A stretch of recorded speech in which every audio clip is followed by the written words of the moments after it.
up on the hill. They bring them down to the landing. So they have the arch and they pick up the logs, and that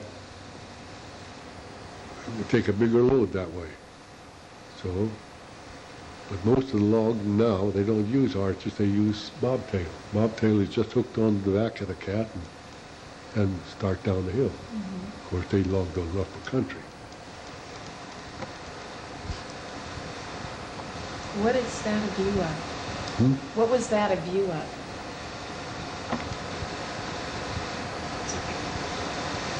You can see the big load they can take with the arch right there. And this is the landing where they bring the logs in. And they use a spreader bar and a steam donkey to load them.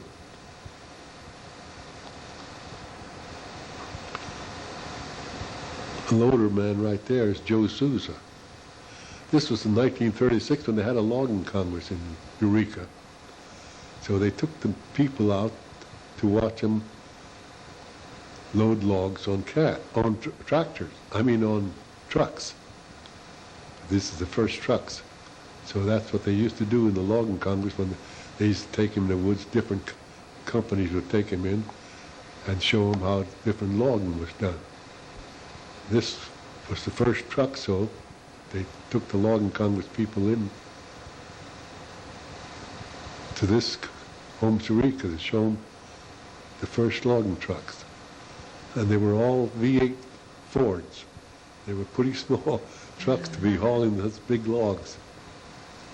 They weighed one log, was 8 foot, and the highway commissioner said that they could haul any one log.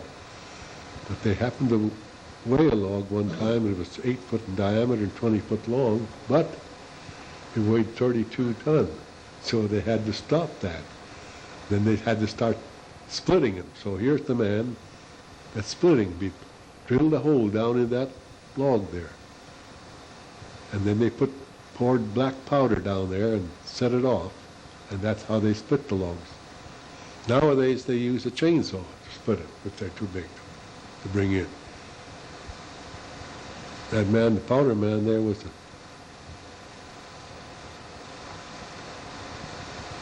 there it is, split. There, so it's small enough now that they can handle it and take it down. But if the tree had the wind shake in it that you can see on the end of a log, all they had to do is put 2 or 3 sticks, or 6 sticks of powder in there. And it was split. Of course, it had a wind shake already. But that log that they split there was solid. It didn't have a wind shake. That's why they had to drill it and put black powder. And that's why it didn't split very easy. So that's got single wheels on both sides of that truck. That's right. Yeah, sure. The little Ford V8. Here he comes down the hill with a big log on it, one big log. But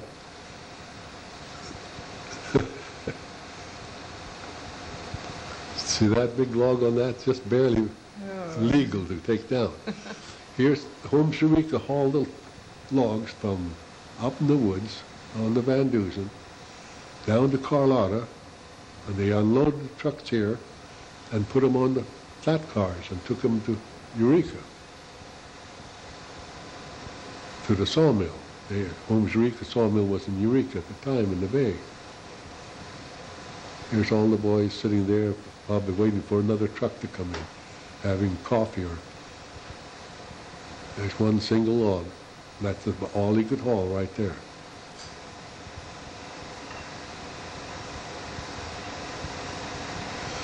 See, they used straps here, slings, to go around the log so the tongues wouldn't hurt the log. So they pick it right off nice and easy like that and put it on. The red was awful soft, so it can't be marred too much because it spoils a lot of lumber. Long ways in there with the tong. Now we're switching over to Scotia, Pacific Lumber Company. That's the Pacific Lumber Company logging train from Freshwater going into Scotia, going around the Scotia Bluff. Here it comes underneath the bridge at 101 right at Scotia. All steam. Now they have all diesel. But I always miss that old steam. I like to hear them whistles blow.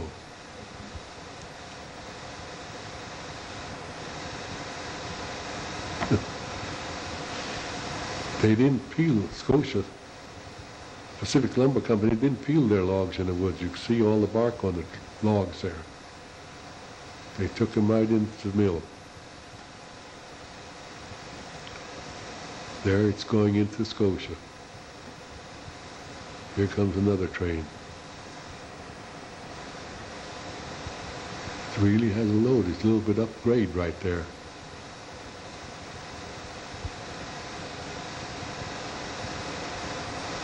All these logs come from freshwater here in Eureka. Took them down to Pacific Lumber Company in Scotia. The logs there that they put on the cars, they don't tie them down. They make them so they'll stay on there. Here they're going to dump them into the pond at Scotia. The track is, they built the track slanted so the logs will roll off. And the ones that don't roll off, they have to push them off or roll them off with a hook. Here they're all dumping. They had to roll them big logs off because they couldn't roll off by themselves. Need lights?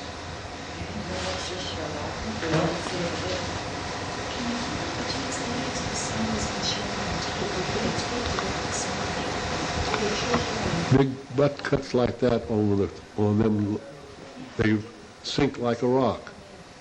So they have to have a man in the pond there to lift them up from the bottom and tie them up to another log so they can take them into the mill. So at Scotia, the reason they didn't peel their logs in the woods, they peeled them in the mill because they used the bark for installation. You'll see pretty quick where they're peeling them. They have two mills at Scotia, Mill A and Mill B. One mill takes all the big logs and the other one takes the smaller logs. Here's where they're peeling them in the peeling plant there by hand, and they roll the logs and roll them back into a pond. What happens to the butt logs? They take them and raise them with another. They have a machine there, and it's built on a platform that lifts some logs up, and they tie them to other logs. They have little pegs that they nail down from one log to the other and tie them, and they take them into the mill. See, they use this bark and make insulation out of it. That's why they peeled it in Scotia. They salvaged everything. And they took at Scotia, Pacific Lumber Company used the bark, they used the sawdust to make Presto logs. They made Presto logs out of all the sawdust and put them in, made little logs, and so you could use them in your fireplace. They had to put them in the big pressure, and then they put a little glue with it, and it would burn good, and it'd last a long time. Here's where they're pulling the logs into the mill. They have to hook them on with a cable like that to pull them, because the chain wouldn't take it itself. So here they are pulling it up with because the log is that big, it wouldn't come up. See, that wouldn't hook onto it in the bottom. So they had to pull them up with a cable like that. All the big logs they had to do that. There's Dudley Maxwell, constable of Fortuna now. He worked there at Scotia Mill. Here they put it on the carriage. Here they can start sawing lumber.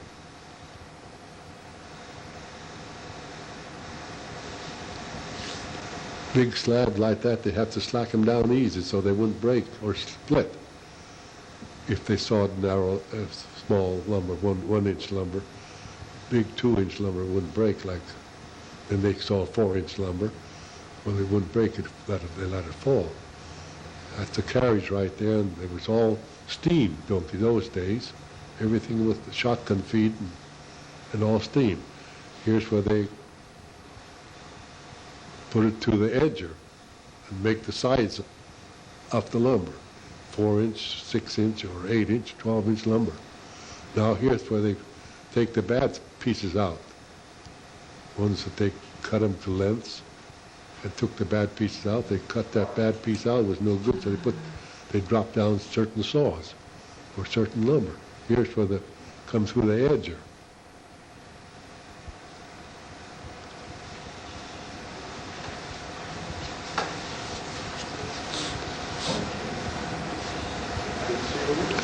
That shotgun feed steam was really fast.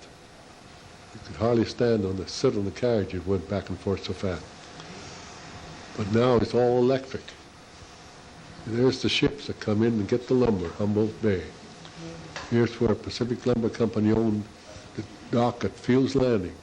They shipped their lumber down to the dock and shipped it on the ships, loaded on the ships and shipped them out of the bay.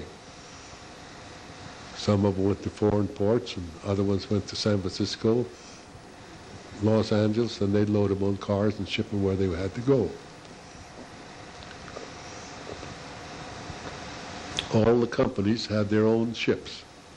Hammond had theirs, Pacific Lumber Company owned theirs, Homes of Eureka owned theirs, Carson Lumber Company owned theirs. They were all on the bay.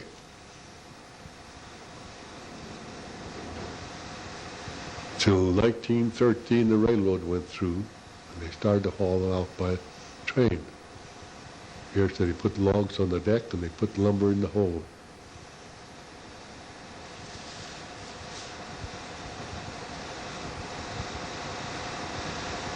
So they thought, well, they figured it was cheaper by railroad. Of course, they could ship it to any place where they wanted to ship the lumber. Mm-hmm. So they'd make a load. On a flat car, they ship it to San Francisco, any port. They didn't have to reload it again. So they would go right to the factory where they were supposed to go.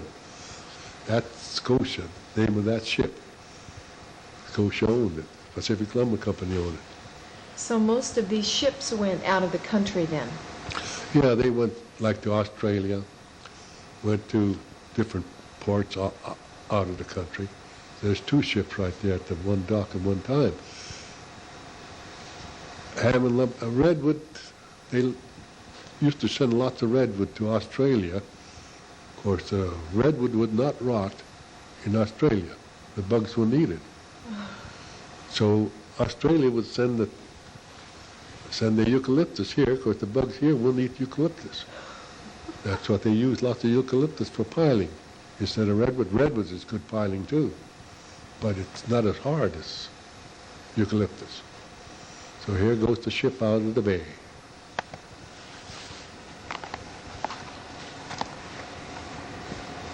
Thank you, Mr. Granville.